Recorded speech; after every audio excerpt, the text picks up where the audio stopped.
आज मुडुला कार्कीहरूको गुमो मैदान ठुला घरमा गोठाको धुप हुँदैछ। यहाँ हामी सबैजना जम्मा भएका छौँ दाजुभाइहरू। यसमध्ये एकजना जानकार हाम्रो धामी। हजुरको नाम के हो दाइ? तीर्थबहादुर कार्की। उहाँले यो गोठाको धुप चाहिँ कसरी हुन्छ भनेर एकछिन हामीलाई बताइदिनुहुन्छ। गोठाको धुप गर्दा सुरुदेखि हामी के गर्छौँ एकचोटि भन्नुहुन्छ? हामी यो चारवटा खाँबेर गाडेर यहाँ धुप धुवार गर्नको निम्ति गोठ बनाउँछौँ। अनि त्यसमाथि एउटा हाम्रो चाहिँ चित्रो मान्द्रो राखिन्छ। त्यसमा उँधौलीमा थोरै उमौलीमा धेरै रेखी पर्छन् र 18 र 16 रेखी माथिमा पर्छ, तल 16 र 12 पर्छ। अनि उता 9 र 7 दुईटा हाम्रो छुट्टै बत्ती राख्ने ठाउँलाई बनाइन्छ। अनि त्यस पछाडिबाट चिर्कन गौरी गोसाईको धुपधार गरेर त्यहाँ पनि रेखी हालिन्छ। रेखी चाहिँ आफ्नो आफ्नो हुन्छ। अब सबैका एउटै विधि हुँदैन, कसैका थोरै हुन्छन्, कसैका बेसी हुन्छन्। अनि यस प्रकारले अनि गरिन्छ। र माथि 11वटा कुण्डा हुन्छ। त्यो 11वटा कुण्डामा चाहिँ छुट्टा छुट्टै 11वटा देवदेवताको धुपधार गरिन्छ र त्यहाँ चढाइन्छ। हजुर, त्यहाँ के पूजा गरिन्छ? त्यहाँ चाहिँ गोल्मा देवी 5 पण्डको र अनि गोल्मा राजा गोल्मा रानी, आयो राजा आयो रानी, शिवसी रानी त्यो तिनटाको। अनि दुईटामा चाहिँ गोल्माको सिंह राजा सिंह रानी बनोस खन्ने भनेर त्यो दुईटा कुण्डमा हालिन्छ। एउटामा चाहिँ गोल्माको सिंह राजा भनेर छुट्टै हालिन्छ। गोठाको धुप गर्दा सुरुमा चाहिँ के गरिन्छ? सुरुदेखि भनिदिनु त। सुरुमा पहिला हाम्रो 4टा खामा गाडेर 4टा स्याउली पुयौँका र दुलिएको स्याउली राखिन्छ। अनि त्यो खामामाथि टाँड छाप्ने चलन हुन्छ। अनि त्यो टाँडमा हाम्रो एउटा मान्द्रो चाहिन्छ। अनि त्यो मान्द्रोमा चाहिँ रेखी 18 र 16 पर्छन्। अनि त्यो रेखी फेरि उँधौलीमा चाहिँ फेरि तल बेसी हुन्छ, माथि कम्ती हुन्छ। उँभौलीमा चाहिँ माथि बेसी तल कम्ती हुन्छ। अनि त्यसै गरी बनाइन्छ। अनि दुईटा अनि पदम बनाइन्छ। पदमको बिचमा बत्ती बालिन्छ, दियो स्थापना गरिन्छ। दाजुभाइहरू जम्मा भएपछि त्यहाँ अब ल्याएको सामानहरू जम्मा गरिन्छ। त्यसपछि के गरिन्छ सुरुमा चाहिँ? त्यसपछाडिमा चाहिँ अहिले चाहिँ मैले भनेको काम गरिन्छ। त्यसपछि यो गोठ घुम्ने काम हुन्छ नि, त्यसमा चाहिँ के गरिन्छ? त्यो 3टा डल्ला बनाइन्छ। त्यो 3टा डल्ला र अनि भाले अनि दुध एउटा उसमा लिएर गोठ परिक्रमा गरेर अनि त्यसमा खिर पनि रेखी पनि एकैचोटि सुरु गर्नुपर्ने हुन्छ। त्यो घुम्दाखेरि चाहिँ के लिएर घुमिन्छ? एउटामा आगो हुने भयो, धुप 3टा डल्ला, अनि एउटामा चाहिँ दुध, गाईको दुध र अनि भाले अनि घुमाइन्छ। यता दुईजना पनि खिर र पोहा बनाउन तयारी एकैचोटि बसाल्नुपर्छ। र यहाँ रेखी हाल्ने मान्छे दुईटा पनि सँगसँगै बसेर बत्ती बालेर सुरु गर्नुपर्छ। बत्ती बालिन्छ अनि सुरु गरिन्छ। हजुर, त्यसपछि अनि रेखीहरूमा के चढाइन्छ? यहाँ चढाउँदाखेरि चाहिँ यहाँ खिर, पोहा, तितेपाती र भिजाको अक्षताहरू चढाइन्छ। अमलाको पात पनि। अमला पात। हजुर, चढाइसकेपछि अनि यो छेउछेउमा गोठको छेउमा 2टा किलामा पनि पूजा छ। यो छेउपट्टिकोमा चाहिँ के को पूजा भएको हो? यहाँ उतापट्टि दाहिने साइडमा चाहिँ गौरीको र यतापट्टि गोसाई पूजा गरिन्छ। हजुर, अर्कोपट्टि खामामा यसको रेखी चाहिँ एउटै हुन्छ चाहिँ 9 र 7 हुन्छ त्यसमा। हजुर, र यतापट्टि चाहिँ 7 र 5 हुन्छ। यो 9 ठाडा हो। 9 ठाडा 7 तेर्सा। 9 ठाडा 7 तेर्सा। यो के को थान भन्नुभयो? यो गौरीको भने उता गोसाई उतापट्टि पनि पूजा गर्नुभएको छ। त्यहाँ चाहिँ गोसाई। त्यहाँ चाहिँ कति हुन्छ रेखी चाहिँ? त्यहाँ 7 ठाडा 5 तेर्सा। 7 ठाडा 5 तेर्सा हुन्छन्। अनि त्यसमा दुईटैमा पहिला कसमा भाले पूजा गरिन्छ? पहिला गौरीमा, गोसाईमा, त्यहाँबाट गौरीमा। हजुर, यतापट्टि पहिला गाईपट्टि पछि भैँसीपट्टि। पहिला गाईपट्टि अनि भैँसीपट्टि पूजा गरिन्छ। यहाँ मुडुला कार्कीहरूका एकजना पुर्खा हुनुहुन्छ। यो गोठाको धुप चाहिँ किन गरेको होला जस्तो लाग्छ तपाईँको विचारमा चाहिँ? गोठा धुप खै अब अघिदेखिको चलन भएर गरेको हो। अब साह्रै यो भनेर परिस्थिति छुट्याउनु त हामी सक्दैन, जान्दैनौँ। हजुर, तर अब अघिदेखि बाबुबाजेले गर्दै ल्याए। हजुर त्यही अनुसारले अहिले हामीले त्यही गर्छौँ। त्यसो यो गरेर चाहिँ गौरी गोसाईको लागि पूजा गरेको चाहिँ वस्तुभाव फैलाउनलाई यो चाहिँ कुलकै विधि हो। यो कुलमा पनि यही रेखी पर्छ र कोठा धुपमा पनि यही हो। र यो धुप नगरिकन देउता चलाएर कुल पूजा गर्ने बेलामा पनि धुप नगरिकन हामीले देउता चलाउन पाइँदैन। र यो कुलमा हिँड्ने 56 कोटी यदुवंशीहरूको कोठा हुन्छ नि यहाँ, अनि त्यसैको 56 कुलसँग हिँड्ने अरू देवदेउताको पनि नाम हुन्छ। नभए ती सबैको नाम भन्न अलि अप्ठ्यारो छ। यहाँ महाकालीहरू यी सबै चढाइन्छ। भोग खाने बेलामा महाकालीले खाने हो, कुलले खाने होइन। भोग खाने चाहिँ महाकाली नै हुन्। त्यति बेला महाकाली चढाउनुपर्छ। अनि त्यही रेखीको विधि विधान त को यो धुप गोठा धुप गर्ने चलन मङ्सिरमा बाहिर पनि भन्दिनु न नि।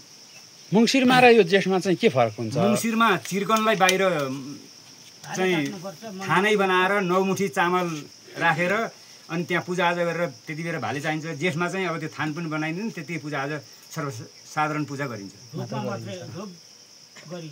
हजुर यो पूजासँगै गोठको धुपमा अरू के को पूजा पनि गरिन्छ? कुलको पूजा गरिन्छ कि अरू देवी देउरालीहरू? अरू देवीको भनेको एउटा यही गोलमा राजा गोलमा रानी र गोलमा देवीको मात्रै पूजा हुन्छ। यसमा चाहिँ अरू कुलसँगै हिँड्ने सैनिक र 56 कोटी यदुवंशको मात्रै र कुलकै आराधना मात्रै हो। अरू चाहिँ यहाँ गौरी गोसाई भन्ने चाहिँ अनि यहाँ गोठको देउता भनेर पूजा गरिन्छ। हजुर कहिलेदेखि सुरु गरेको होला तपाईँलाई थाहा छ? तपाईँ सधैँ हुनुहुन्छ होला यो गोठको धुप गर्ने? अब हामीले जान्दाखेरि नै पूजा सुरु गरेको देखायो हामीले। कहिलेदेखि गऱ्यो भन्ने कुरा चाहिँ अब अहिले कति वर्ष हुनुभयो तपाईँ चाहिँ? म 79 वर्ष भएँ। 79 वर्ष हुनुभयो। तपाईँले जानेदेखि भइ नै गर्दै ल्याएको छ, वर्षमा 2 पटक। हस्, यहाँ हुनुहुन्छ हाम्रो एकजना युवा भए पनि सबै कुरा जान्ने रामकृष्ण कार्की होइन त? यो गोठको धुपमा चाहिँ विशेष गरिकन के हुन्छ हजुरको विचारमा चाहिँ के गरिन्छ? अब उहाँले अघि पनि भन्न त भनिसक्नुभयो। यो गर्दाखेरि चाहिँ के हुन्छ भन्ने लाग्छ हजुरलाई चाहिँ? यो अब चलिराखेको पहिला बाजेदेखि चलिराखेको रित हो। हजुर हामीले यो नछोडौँ। अबका युवकहरूले जहिले पनि जम्मा हौँ दाजुभाइ, भेटघाट अब 3 वर्ष हुन्थ्यो भने वर्षमा 2 पल्ट पनि भेटौँ सबैजना। यो सिकौँ पनि सबले भन्ने दाइहरूबाट हामीले लिउँ, अब हामीबाट अरूले लिने, यही चलिराखेको छ, यही गरौँ भन्ने हाम्रो चाहिँ त्यही छ भने। अब अहिले हाम्रो भारत कार्की पहिला आउनुभएको छ। भारत कार्की आएबाट सुरु गरेदेखिबाट अहिलेसम्म 10 पुस्तामा पुग्यौँ हामी। हजुर 10 पुस्तासम्म अहिलेसम्म हामीले यो परम्परा छोडेका छैनौँ। यो परम्परा सधैँ दिगो होस् र गरिराख्नु भनेर नयाँ आउने पिँढीहरूले पनि सिकुन् भनेर हामी नयाँ पिँढीहरूलाई पनि राखेर सिकाउने काम गरिरहेको छौँ। पुरानो सिडी झडे पनि नयाँ सिडीले सिक्लाई गर्दै गएको हुनु यो। हजुर भनेपछि सबैभन्दा पहिलो पुर्खा चाहिँ हाम्रो भरत कार्कीबाट अहिले 10 पुस्ता ठ्याक्कै चल्दैछ। हजुर यो अब पछिल्लो युवाहरूलाई यो सबै कुरा थाहा नहुन सक्छ। रेखीको बारेमा चाहिँ एकचोटि भनिदिनुहुन्छ उता बसेर तपाईँले? जेठमा अहिले हामी जेठको गर्दैछौँ। हजुर उँगौलीको भएकाले यो 18 र 16 वटा रेखी यहाँ माथि हाल्नुपर्छ। ठाडो र तेर्सो कति भनिदिनुहोस् त? ठाडो 18, तेर्सो 16 माथि टाढमा मुनि चाहिँ 16 र 12 हालिन्छ। ठाडा 16 वटा, तेर्सा 12 वटा हालिन्छ भने यता साइडमा यो पदम भनिन्छ यसलाई। यो पदममा 9 वटा ठाडा, 7 वटा तेर्सा। अब यसमा पनि त्यही 9 ठाडा 7 तेर्सा हुन्छ यो रेखी चाहिँ। अब फेरि यो रेखी मङ्सिरमा चाहिँ माथि हुन्छ, माथिको रेखी चाहिँ भुइँमा आउँछ। हजुर अब यो खिर पकाएर यहाँ चढाइसकेपछि अरू पनि केही विधान हुन्छ कि कन्याकेटीहरूलाई गर्ने? कन्याकेटीहरूलाई टिको लगाउने र 2टा कुकुर बनाएर राखिन्छ। त्यो चाहिँ गोठको रखुवाले भनेर उनीहरूलाई राखेर टिको लाएर पूजा गरेर खिर खुवाइन्छ। र अनि त्यस पछाडिबाट यहाँ अझै गाईको धुप छर्केर फेरि धुप धुवार गरेर मात्रै यो उठाउने कार्यक्रम भन्दिन न। यिनीहरू पनि चाहिन्छ भनेर यो धनुहरू यो यहाँ चाहिँ यो चाहिँ मेन कुरो हाम्रो यो धनु चाहिँ के भने सिंहको बाहना बाघले कुकुरहरू लान्छ उर्छ भनेर यो सिकारी पूजा गरिन्छ। र यी 4वटा घन्टी राखेको हुन्छ। हजुर त्यो कुकुरलाई घाँड लाउने भन्छ। घन्टी भनेको चाहिँ यो पातको बनाइन्छ, दुधिलाको पातको बनाइन्छ। अनि त्यो चाहिँ कुकुरलाई घाँड लाउने भएकाले यो घन्टी राखेको हो 4 सुरमा। यो 4 सुर चाहिँ कुकुरको र यो सिंहको पूजा गरिन्छ। रेखीमा आउँछन् भनेर चाहिँ त्यहाँ बाँध्न राख्दै छ। तिनी घन्टी बजाए जस्तै भाग्ने रेखदेखमा। हजुर अब यो सबै चढाइसकेर कन्याकेटीलाई नि टिका लगाइसक्यो, कुललाई चढाउन पनि यहाँ बनेको प्रसाद पठाइसक्यो। अब के गरिन्छ? अब खाना तयार हो। अब कति धुरी हुन्छन् ती धुरीलाई बनाएको चिजहरू भाग लाइन्छ धुरी भाग अनि त्यस पछाडिबाट यहाँ काम गर्ने कर्ताहरूले अलिअलि भोजन गर्छन् अनि त्यहाँबाट बिदाबारी हजुर हजुरको परिचय एकचोटि आफैले भनिदिनुहोस् त म तीर्थबहादुर कार्की हजुर पहिलाको चाहिँ म पुरानो धामी अहिले अब हाम्रो भोखाने नयाँ निस्केको छ मैले चाहिँ भोखाना छोडेकाले गर्दा अहिले नयाँ निस्केका भए पनि म साथमा उ गरेर उनीहरूलाई सिकाउने ओराउने काममा दृढ छु र यो मुडुला कार्कीहरूको कुल चाहिँ के हुन्छ नि त हामी चाहिँ हाम्रो महामष्ट र 12 भान्जो हुन्छ र हाम्रो चेलीबायु हो अनि बिन्दुनेश्वरी कैलाशनी पार्वती जाल्पा देवी 4 दिदीबहिनीको पूजा गरिन्छ अनि उनीहरूलाई चाहिँ हामीले पाठी दिइन्छ र चुरा धागो ऐना बट्टा योहरू पेटारामा चढाइन्छ यो धेरैजनाले सोध्नुहुन्छ अहिलेको युवाहरूले यो कुललाई धुप हाल्दाखेरि चाहिँ कसरी हाल्ने हो 5 गोठा हुन्छ पहिला कसलाई हाल्ने हो के गर्ने भनेर पनि धेरैजनाले सोध्नुहुन्छ यसमा तपाईँले जानेको कुरा भनिदिनुहोस् हाम्रो मुडुला वंशको चाहिँ 4 कोठा हुन्छ 4 कोठा मात्रै हुन्छ एउटा चेलीबायुको एउटा बिन्दुनेश्वरी कैलाशनी पार्वती जाल्पादेवी 4 दिदीबहिनीको एउटा कोठा र 12 भान्जाको अनि मष्टको सुरुमा धुप हाल्दा हामीले चेलीबायुलाई हाल्नुपर्छ सबैभन्दा दाहिने छेउपट्टि दाहिनेपट्टि चाहिँ कोठामा हाम्रो वायु चेलीबायुलाई धुप हालिन्छ अनि उता देब्रे साइडमा यी 4 दिदीबहिनीलाई धुप हालिन्छ र त्यहाँबाट भान्जाको पेटारा भयो नि कोठा भयो नि राखेको हुन्छ त्यसमा धुप हालिन्छ अनि लास्टमा महामष्टलाई धुप हालिन्छ भान्जा भान्जीलाई चाहिँ अब मामाले बुझाउने भएकाले भान्जाको इज्जत गरेर पहिला गरेर लास्टमा आफूले गर्ने सबभन्दा पहिला चेलीबायुलाई धुप हालिन्छ त्यसपछि बिन्दुनेश्वरी कैलाशनी पार्वती जाल्पादेवी हालिन्छ त्यसपछि 12 मष्टलाई त्यहाँबाट लास्टमा महामष्टलाई हालेर हालिन्छ अनि यहाँ फेरि विधि अरू सबैको फरक हुन्छ कसैका 3टा कोठा पनि हुन्छन् कसैका 3टा कोठा वंश गुनाको हुन्छ कसैका 5वटा कोठा नि हुन्छ कसैका महादेवलाई को हाल्ने हुन्छ महादेवलाई हाल्ने रेखीमा 16 र 14 हुन्छ महादेवको रेखी हजुर त्यसकारणले हाम्रो महाराजी थापाहरूको चाहिँ त्यो महादेवलाई पनि त्यही रेखी हाल्छन् तर अब यो रक्तपातको छेउमा खास चाहिँ महादेवलाई चाहिँ मेरो विचारमा नराख्दा राम्रो हुन्छ नहोस् भन्ने धारणा हो मेरो यहाँ अहिले प्रविधि चाहिँ त्यस्तो बनाए अनि एउटा अहिले देवीका धामीहरू पनि सँगसँगै रक्तपातका धामीहरूसँग हिँडाउने चलन आयो एकचोटि यहाँ माथि खड्काहरूकामा रोकेँ पनि मैले परम्परा अनुसार देवी र महादेव चाहिँ यो रक्तपातबाट अलग हुन् सृष्टिमै यो आउँदैन उनीहरू कैलाशमा स्वच्छ ठाउँमा बस्ने ठाउँमा अहिले चाहिँ सँगसँगै घुमाउने र त्यहाँ रेखी पनि हाल्न थाले तर यो हाम्रो परम्परामा चाहिँ महादेवलाई हाल्ने चलन थिएन पहिला हस् धेरै धेरै धन्यवाद अब हाम्रो नयाँ पुस्ताले पनि यो कुरा थाहा पाउनेछन् जान्नेछन् यहाँ पनि हामी जम्मा भएका सबैजनालाई म एकचोटि देखाउँछु सानो सानो भाइहरूदेखि लिएर हामी बिचको उमेरका मान्छे पनि छौँ एकजना धेरै जानकार मान्छे नै यहाँ हुनुहुन्छ तपाईँको विचारमा चाहिँ यो गोठाको धुप किन गरिएको होला जस्तो लाग्छ आफ्नो नाम भन्न सक्नुहुन्छ किन गरिएको भन्दा यही कुलकै विधिमा हजुर कुलका विधिबाट गरिने हो अनि कुलको विधिबाट गर्दाखेरि यो गोठाको धुप चाहिँ गर्ने भने गौरी गोठाई नारायण कीर्तनलाई के भन्ने बाध्यता हो होइन त्यो बाध्यता भएपछि वस्तु भाउ भिडगाड नलागोस् अब बाघ सिंह यस्ताले आक्रमण नगरोस् रोग ब्याध हराओस् भनेको कारणले अनि कुल र गोठा धुप गरेको चाहिँ गोठाको धुप गर्दाखेरि वस्तुलाई पीडा नहोस् कुलको सेवा गर्दाखेरि चाहिँ दाजुभाइ छोराछोरी आफूलाई पनि विध्वंस नहोस् भन्नुको कारणले हामीले यो गरेको हजुरको नाम एकचोटि भनिदिनुहोस् त डम्बरबहादुर कार्की हामी मुडुला कार्की हाम्रो कुन गोत्र मधुकल्ले गोत्र यहाँ एउटा सानो नानी पनि छ यता हेरिदिनु एकचोटि यता हेरिदिनु के नाम हो भनिदिनु त आफ्नो नाम भन्ने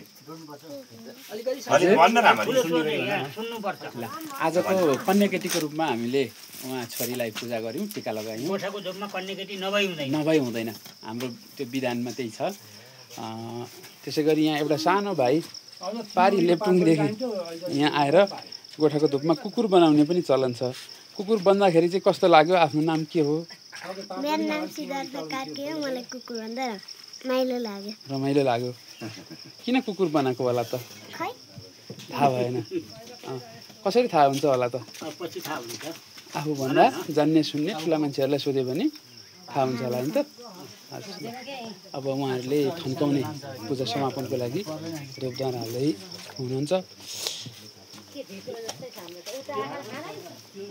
यहाँ मुडला कार्कीका अर्को पनि एकजना एकदमै पाको हाम्रो व्यक्ति हुनुहुन्छ। हजुरको नाम एकचोटि भनिदिनुहोस् न। मेरो नाम राजकुमार कार्की। राजकुमार कार्की, हजुर। बस्ने हिलेपानी। पहिला चाहिँ गुम्मुमै? पहिला गुम्मु, अहिले हिलेपानी हुनुहुन्छ। के भन्न चाहनुहुन्छ अब भावी पुस्तालाई? अब भनौँ न, अब नयाँ सानो सानो भाइहरू जसलाई चाहिँ सबै कुरा थाहा हुँदैन, के भन्नुहुन्छ हजुरले? अब यो हामीले जो गर्छौँ त्यो सिक्नु पर्यो, उनीहरूले हेरेर त्यो गर्दाखेरि राम्रो हुन्छ। आफ्नो परम्परा जोगाएर राख्नुपर्छ। हजुर। केही भन्नु छ आफ्नो दाजुभाइहरूलाई, भाइ वंशहरूलाई? अब सबैलाई राम्रो होस्, हामीले यो गोठाको धुप जो गर्छौँ यो सबैलाई राम्रो होस् भनेर, सबै वंशलाई राम्रो होस् भन्ने आफ्नो काम, आफ्नो धारणा। धन्यवाद। अब हामी यो पूजा सकिन लागिरहेको छ। अनि प्रेमबहादुर कार्की होइन त हजुर? प्रेमबहादुर कार्की। भाइ वंश, नाति छोराहरू, हामी तपाईँभन्दा सानो भाइहरूलाई के भन्नुहुन्छ? जानुन्, सिक्लाई गरून् भनेर यो चलन निकालेको यो अघिदेखि नै गरिरहेको हुनाले अहिले नछोडौँ भनेर गर्नु थालेको। हजुर, गरिरहेको हो। बिर्तीले नछोडौँ, गरी खाउँ भन्ने, गरेर ल्याउँ, मान्नु नछोडौँ भन्नुको उन्नति हो हाम्रो अर्थ। केही छैन। हाम्रो यहाँ भएका कार्कीहरू चाहिँ कहाँ पुग्नु भएको थाहा छ तपाईँलाई? यही ठाउँबाट निस्केका कार्कीहरू चाहिँ अब यो ठाउँ छोडेर कोही दार्जिलिङ पुगेछन्, कोही मधेस छन्, कोही कता छन्। हजुर, यहाँ टुमै छैनन् नि यहाँका कार्कीहरू। नर्मीका त त्यो अब गाउँमा भएका भयो, त्यो बाहिर गएका पनि क्या, कोही अब दार्जिलिङ पुगेछन्, कोही राजापुत्र छन्, कोही कहाँ छन्, सबैतिर छरिएर बसेका छन्, छरिएर बसेका छन्।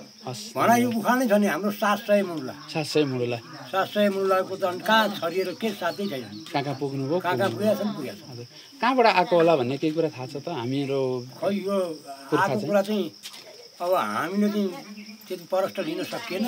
हजुरलाई केही थाहा छ? हाम्रो पुर्खा चाहिँ भरत कार्की चाहिँ आउनुभएको प्युठान पोखरा, काँसी पोखराबाट हो र उहाँ यहाँ जागिरको सिलसिलामा आउनुभएको हो। ए हजुर।